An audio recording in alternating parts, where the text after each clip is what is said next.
Shalom, firman Tuhan kali ini akan membahas tentang Natal.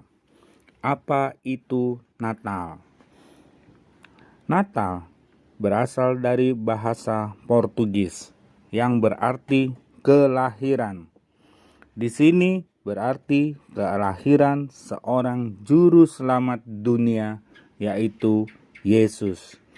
Setiap tahun kita memperingati hari Natal, pada umumnya di bulan Desember. Ini ada bagusnya dan alangkah baiknya menjelang akhir tahun, tutup tahun, sebelum memasuki tahun yang baru, kita diingatkan kembali akan kelahiran Yesus Sang Juru Selamat. Kita diingatkan akan apa yang telah Tuhan perbuat buat seluruh umat manusia yang hidup di dunia ini. Natal mempunyai makna yang berbeda-beda sesuai dengan pembahasan firman Tuhan. Kali ini firman Tuhan terambil dari Yohanes 3 ayat yang ke-16. Yohanes 3 ayat yang ke-16. Apa arti Natal buat kita? Yang pertama, Natal berbicara tentang kasih Allah yang begitu besar. Tuhan mengasihi semua manusia. Sebab itu Dia mau datang ke dalam dunia ini, meninggalkan sorga dan menanggalkan kemuliaannya untuk menyatakan dirinya dan menyatakan kasihnya. Jadi kasihnya dinyatakan melalui kelahirannya, Sang Juru Selamat dunia, kedatangannya ke dalam dunia 2000 tahun yang lalu. Kasihnya untuk semua manusia yang ada di dalam dunia ini. Natal berarti Tuhan ingin kita selamat dari kebinasaan yang kekal. Inilah kasih itu. 1 Yohanes 4 ayat yang ke-10.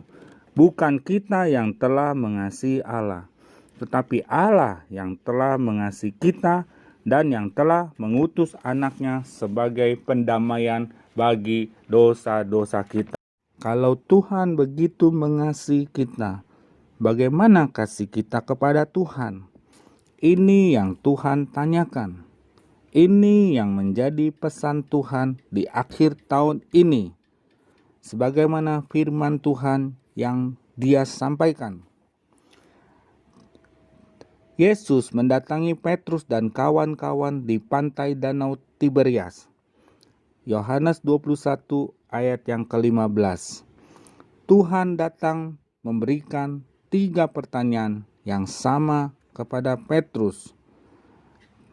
3 kali Tuhan bertanya berarti betapa penting bagi Tuhan dan bagi Petrus dan kita semuanya. Yohanes 21 ayat yang ke-15.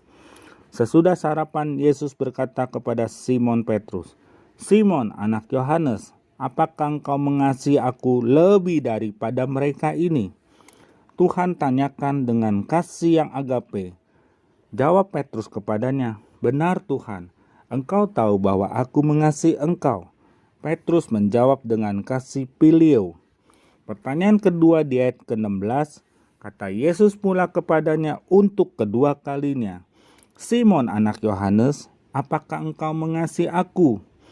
Jawab Petrus kepadanya, "Benar Tuhan, engkau tahu bahwa aku mengasihi engkau."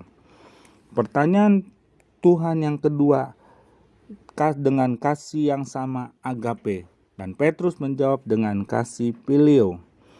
Dan ketiga kalinya Tuhan bertanya, ayat ke-17, kata Yesus kepadanya untuk ketiga kalinya, "Simon anak Yohanes, apakah engkau mengasihi aku?" Di sini Tuhan turunkan setingkat dengan kasih Phileo. Maka sedih hati Petrus karena Yesus berkata untuk ketiga kalinya, "Apakah engkau mengasihi aku?" Dan ia berkata kepadanya, "Tuhan, engkau tahu segala sesuatu. Engkau tahu bahwa aku mengasihi engkau. Engkau tahu kekurangan dan kesalahanku." Di sini Petrus menyadari ketika Tuhan berbicara hati ke hati, Tuhan menyentuh hatinya dengan kasih-Nya. Petrus menyadari bahwa dia belum mengasihi Tuhan sebagaimana yang Tuhan harapkan. 3 kali Petrus membuat kesalahan kepada Tuhan. Yang pertama, dia telah menyangkal Tuhan. Yang kedua, Kisah Rasul 1 ayat yang keempat, firman Tuhan katakan demikian. Pada suatu hari ketika ia makan bersama-sama dengan mereka, ia melarang mereka meninggalkan Yerusalem dan menyuruh mereka tinggal di situ menantikan janji Bapa. Yesus melarang mereka untuk meninggalkan Yerusalem. Yerusalem tempat ibadah orang Yahudi. Jadi di sini ketika Petrus pergi untuk memancing ikan ke pantai Danau Tiberias, dia telah melanggar perintah Tuhan. Dia telah tidak taat kepada Tuhan. Kesalahan Petrus yang ketiga, dia mau kembali kepada pekerjaannya yang lama, menangkap ikan. Dan di sini peristiwa yang sama, kejadian yang sama terulang kembali. Sebenarnya Tuhan mengingatkan Petrus, ketika pertama kali engkau dipanggil Tuhan, tangkap ikan, tidak dapat apa-apa, gagal, putus asa.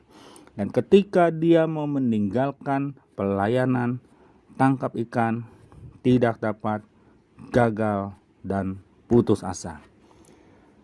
Kasih Tuhan dinyatakan kepada Petrus. Kasih yang sama juga akan dinyatakan kepada kita semuanya. Tinggal kita meresponi pertanyaan Tuhan dengan jawaban kita masing-masing sebagai keputusan untuk komitmen kembali kepada Tuhan. Tuhan, aku mau mengasihi Engkau. Aku mau mengasihi Engkau dengan sungguh-sungguh. Natal berarti kehadiran Tuhan dalam hidup kita. Sentuhan kasih Tuhan, jamahan Tuhan. Tuhan menyatakan kasih-Nya kembali. Tuhan menyatakan kasih-Nya sekali lagi. Kita mengalami kasih Tuhan yang sama, yang begitu besar, yang selalu mendatangi kita. Ketika kita berbuat salah, Dia datang dengan kasih-Nya. Dia menegur, Dia menasehati, dan Dia memberikan peringatan. Bahkan Dia menghajar kita karena kasih-Nya. Sebab itu, biarlah kita mengerti akan kasih Tuhan dan rencana Tuhan yang begitu besar untuk keselamatan manusia. Natal berarti rencana Tuhan supaya manusia diselamatkan. Barang siapa percaya kepada Yesus tidak binasa, melainkan beroleh hidup yang kekal. Kehendak Tuhan supaya manusia diselamatkan dan memperoleh hidup yang kekal. Ini bukan hanya untuk kita saja, tetapi untuk semua manusia. Dia datang untuk semua manusia. Dia Yesus, Tuhan yang begitu mengasihi semua manusia. Rencananya supaya jangan ada seorang pun yang binasa. Demikian firman Tuhan. Amin. Tuhan memberkati.